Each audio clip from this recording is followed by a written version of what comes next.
Прашина на повеќе улици, наместа расфрлан отпад, контейнери кои во попладневните часови се преполни, па има и ѓубре околу нив. Во недостиг на место за депонија за градежен шут, истиот се фрла во близина на стариот градски стадион. Ваква е сликата на Тетово. Граѓаните велат дека вината за тоа е и во луѓето, но и во институциите. Ми смеќава, еве контейнерите, погледнете ги на што изгледаат.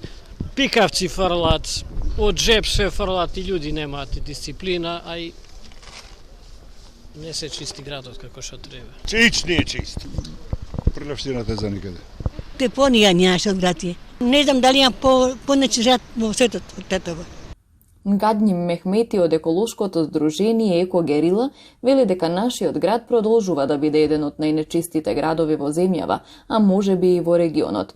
Тој потенцира дека надлежните треба да бидат поажурни, но и да ги казнуваат несовесните граѓани. Посебно тоа што може да се види со око од секој на прв поглед е огромната количина на прашина во нашите улици, која е таложена со години наназад и се уште не се чисти. Голем дел од вината спаѓа токму и кај граѓаните кои, како што може да гледаме, немат свест каде фрлат ѓубре, што фрлат. Најдобриот лек е казната, нажалост. Градоначалникот Билјал Касами на граѓанската акција за чистење, која беше организирана минатиот месец, рече дека се размислува за поставување камери на критичните точки со цел идентификација на несовесните граѓани.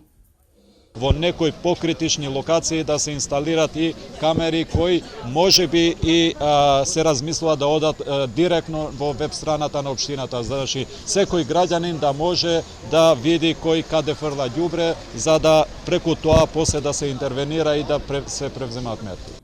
Инаку досега инспекцијските служби на општината немаат изречено казни за недозволено фрлање отпад.